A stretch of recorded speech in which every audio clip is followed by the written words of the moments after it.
You know, if somebody pulls a gun out on me, which has happened, it's me, it's my family, not you. You've lost your ability to use that use of force ramp, and we're going straight to deadly force. Policing has been a significant topic for ages, from Rodney King to defunding the police to Breonna Taylor and George Floyd.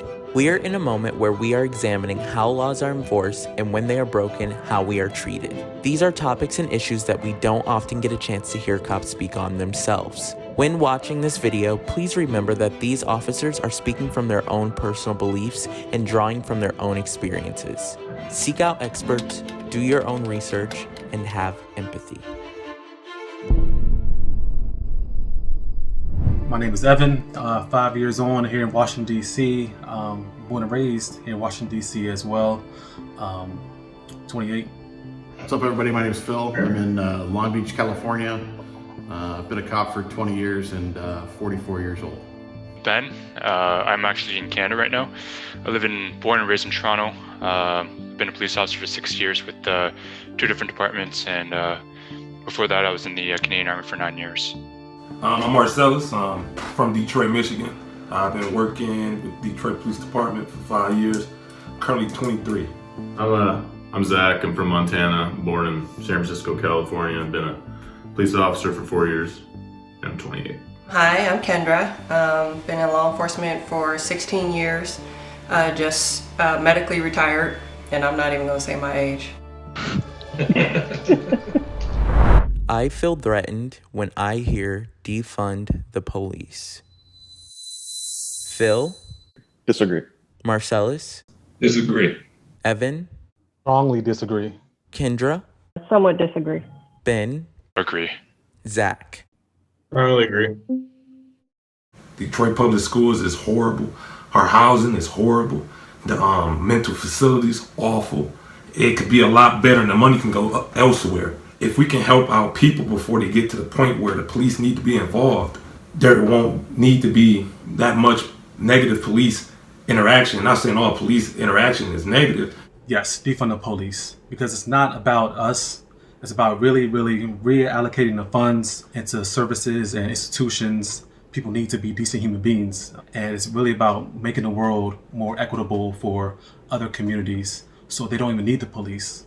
I don't know if I feel threatened by it. I just sort of feel like pissed off when I hear it. Yeah, because if you defund the police, there's no training. You're not gonna get the response times that you want. And it all started over, statistically since 2015, we've had up until now, there's been about 1,000 people a year officers have killed, and that's going off the statistics of 8 million to about 10 million interactions with people. I take it a little personal for someone that just takes such pride in not holding any bias on any race or anyone, treat everyone the same. Why does that have to come out of the police? Why did the police have to be defunded? I'm just because of the media blowing up these interactions with people. Well, I think a lot of times, the default to any kind of sociological issue in America is always the police. It's always incarceration. That's why, we're starting to look at, even you look at the school to prison pipeline, you look at homelessness, you look at mental illness, you look at all these certain things where it's just like, if we invest in these institutions more and that everyone who's involved in these institutions get the adequate services, they won't need the police. They won't need to be locked up. I mean, I think the theory is great, like refunding it into the school systems, and they get this great education and they come out, excellent citizens, but that's just not the case with people. There's been people that grew up poor and in poverty that grew up to be doctors or professional athletes or businessmen, and there's been people that had great families, went to a private school and wound up being a piece of shit. I mean, you just can't predict what people are going to do. You're always going to need police. There's always going to be that chaos and craziness that is just an evil that's just kind of bred into the world. There has to be someone to tell you, you can't do that. And if you do that, there's consequences. But I don't think really peace comes from controlling people and telling them, no, you can't do this. No, you can't go there. No, you can't act this way. No, you can't be this way. I don't think the world needs the police to tell them how to behave. People know how to behave. Do they? I get what you say. Of course, people aren't perfect, and people break laws. Of course, but it's just like, why is it the police that has to come and step forward? Why can't it be the community? Why can't it be that whole saying of the village raises the child? Policing without police, I'm all down for it. The problem is we are so disbanded from each other. I live in a really large city here in Southern California, and I'll tell you, my neighbors, they're great, but neighbor a block away, don't even know his name. So how do we have that neighbor a block away be the police of my family, which my values are different, your values are different. It's just, you need that level of law enforcement to have that sanctity of law and order. I love the idea, Evan. It's just not reality anymore. We're too big. We're too big of a world. I have the right to use my gun if I feel I am in danger. Phil? I agree, kind of. Marcellus? I agree. Evan? Strongly disagree. Kendra? Agree. Ben? Agree. Zach? Agree. If somebody pulls a gun out on me, which has happened, it's me. It's my family, not you. You've lost your ability to use that use of force ramp, and we're going straight to deadly force, and there's no excuse for it. Yeah, I agree. I don't think anybody's really debating whether you should meet a gun with a gun or a knife with a gun. But how many times have we heard the defense that I was in fear for my life? And that's a very, very subjective statement. And we've seen people use their guns whenever they were in fear for their lives where no weapon was being used. So let's look at it like that sometimes, Yeah, it's a very broad question, and there's so many scenarios you could do, like with that. Like with you're saying, like, I was in fear of my safety, I'm thinking more like a guy that's kind of not listening to orders and fumbling around in his car, and he has maybe like a minor warrant, and the guy just shoots him. Run back to your car or something, like disengage. But yeah, I see where you're coming from in that sense. Using your firearm doesn't necessarily mean firing it. Well, I was chasing a guy with a gun, very visibly in his hand, chasing him around this building, and I finally see him throw the gun over his shoulder and drop it. And on my body camera, you can hear me say, "Thank God." And I reholster, and I would go back to my taser as I'm chasing him. Sometimes it just comes down to, I may need it. Do you feel like you guys could do your jobs without a gun? I ain't going to certain calls without a gun. No. Give me a hose, I'll be a fireman, but I ain't going to be a fireman. Yeah, if I'm a cop, I'm gonna need some iron. That's just what it is, because we get caught to everything. Of course not. I need my gun for this job. I wouldn't do it without it because everyone has guns. In Canada, we have what we call special constables, and special constables are essentially sworn peace officers, but they're unarmed, and they do everything from court security to policing some of our community housing here in Toronto. But they wind up calling us who are armed because they can't deal with those certain situations, as Phil or Marcellus was talking about. I have broken the law. Phil? Agree. Marcellus? Agree. Evan? Strongly agree. Kendra? Agree. Ben? Agree. Zach? Agree. Sure, me and my boys at the high school, we used to go jump on a moving train. I remember one time we got caught by the railroad police, and they the feds. And I was like, ooh. So I thought we was all about to get arrested. He just gave a little stern talking too. Yeah, I was 18, and me and my buddies were out. Thought it'd be fun to smash some mailboxes, so we did, and got caught. When I was 19 years old, I was arrested for possession of marijuana, just wrong time, wrong place, in an area that I should have been in. I broke the law, so I got arrested for it. Definitely what has given me my empathy towards individuals that we do arrest. I know how being arrested and how that charge sticks with you for your whole entire life. Instead of taking most people 6-5 months to get on the force, it took me almost a year and a half because I had to appeal this, appeal that, and it just takes a long time to prove that you aren't a bad individual just because you were arrested. I have feared for my life on the job. Phil? Strongly agree. Marcellus? Agree. Evan? Agree. Kendra? Strongly agree. Ben? Strongly agree. Zach? Strongly agree. Without disclosing where I work, this happened last year in the summertime. Big case here in Canada, actually in the United States, actually worldwide. We get the call, our guns are out and there's no answer at the door. So we start clearing the basement and we don't know if he's got a gun or a knife. All we know is that, there's babysitting tenants. So we're going down, it was me, my sergeant, and my partner, we're going down the stairs. And honest to God, like I was so terrified. Like I didn't know if the guy was going to come out around the corner with a knife or start shooting at me. We finally made contact with the guy, and it still haunts me today. We found his entire family upstairs, on the ground dead. And I've never been more terrified in my life than clearing that house, because I just didn't know. I literally thought I was going to die that day. I was on a SWAT call out with the guy who patrol responded for a warrant for child porn. In essence, about a 6-hour standoff. We finally decided we're going to charge the door and go in and get the guy. He had popped off a couple rounds off of his balcony, shot one over the sniper's head.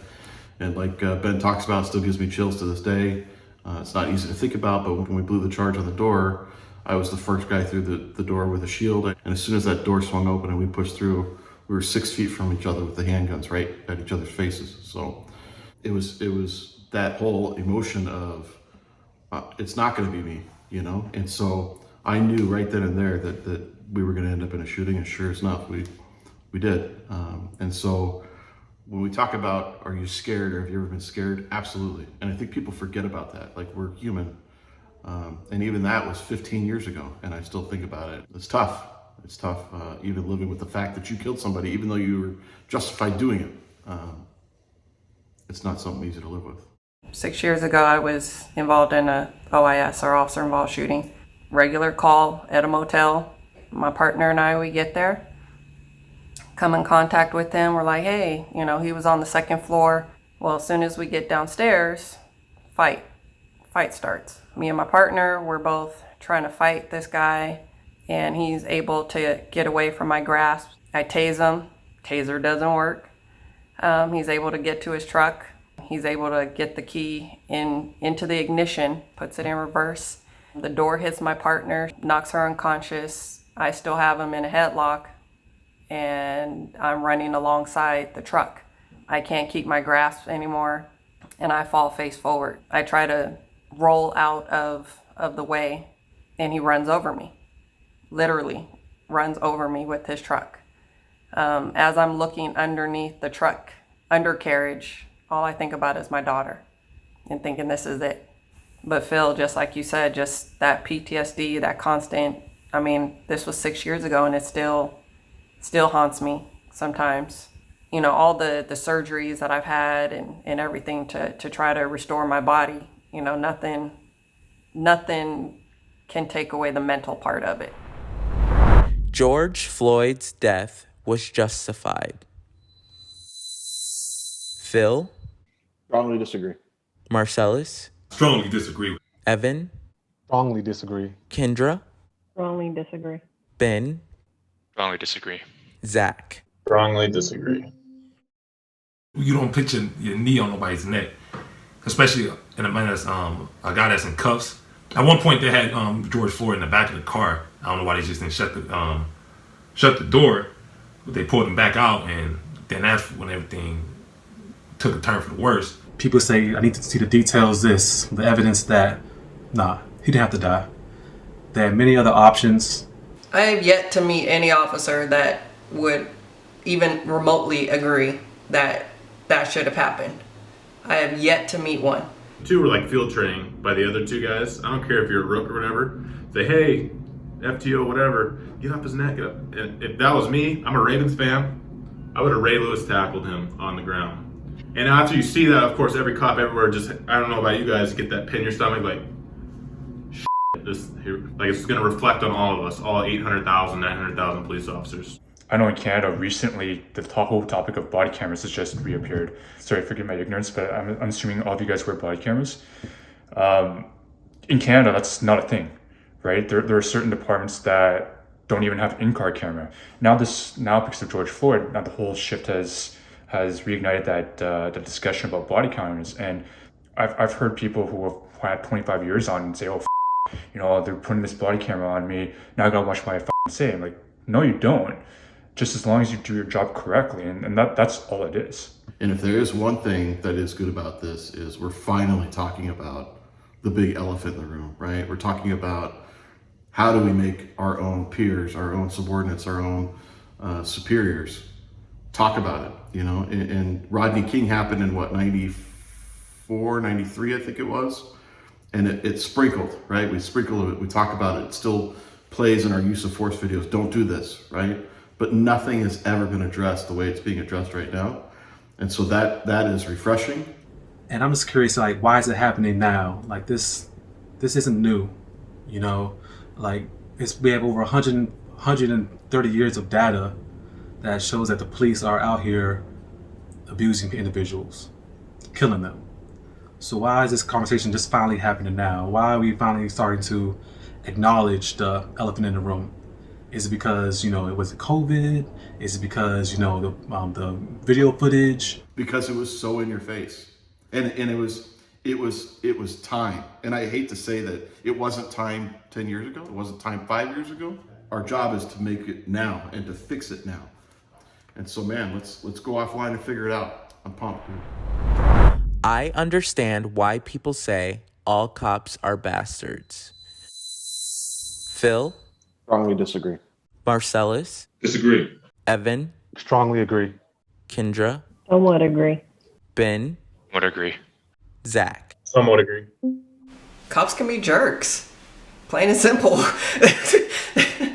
I mean, cops can be assholes. Sometimes it's their nature, it's their character. Sometimes it can just be a tough day.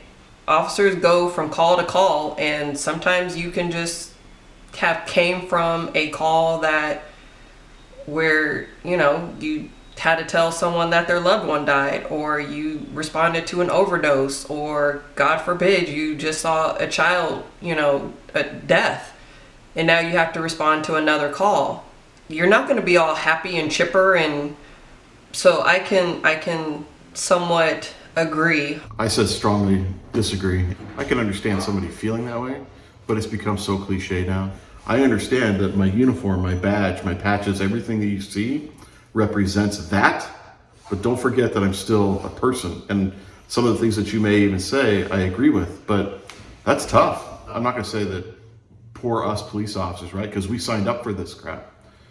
We did, but at some point we gotta say enough with the name calling, and let's figure this out. Yeah, I strongly agree, and I strongly understand because, for one, I'm black, and I know what the police and the government has done to black communities to oppress them, and I strongly understand why disenfranchised groups feel the way they feel about the whole barrel of law enforcement.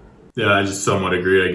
I don't think all cops are bastards. I think that terminology is just laughable to me, but I think they're talking about more like the system and how they think it's like they say it's systematically racist and like we're part of it, so we're automatically bastards is what I've researched about it. But Evan, I had a question for you. So since you keep bringing up like the look where policing came from and look what happened during the Martin Luther King deal, wouldn't you say that policing today from in the past has gotten better? It's changed. But you don't think it's gotten better at all since from hosing people down to now? Yeah, so of course blatant discrimination and violence against certain groups isn't happening, well, not at a widespread level as much anymore, but it's definitely moving in the right direction, I believe. It's definitely changing. Of course, it isn't the same brutal institution it used to be, but it's getting better. Obviously, I'm white, so I don't know what people go through, but my colleagues, I've never seen a bad police officer. But I was just kind of curious of your thoughts of how it's progressed through the years since, from slavery till Martin Luther King till the King days till now. Yeah, I think it's definitely gotten better. But, the Washington Post says on average for the past couple of years, police are killing almost 1,100 people per year, and like, it's a lot of individuals, and I think we should really work on not killing anyone. I know, but it's so broad because you don't know what led to that, like what situation they were in. Yeah, it's broad, but I think it's definitely, we're moving in the right direction. And we're contacting people. We have 8 million contacts a year. I mean, obviously sometimes shit's gonna go down, but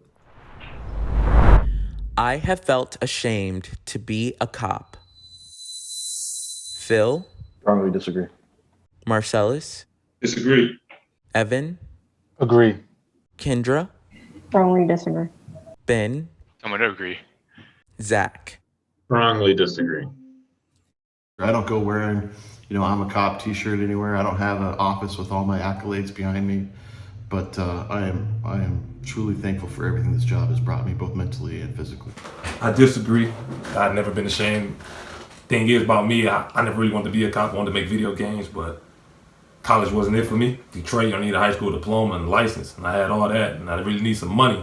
Graduated from the academy, met some great people, family, and I've been working 5 years now, and the job is wonderful. Actually, I'm going to change my answer to disagree. There was a point in my career, this is just due to PTSD, where I kind of looked at myself in the mirror and basically asked myself what the I was doing, but got through that, and I can say that I actually love this job. I love this job. It was a great profession, very, very honorable profession.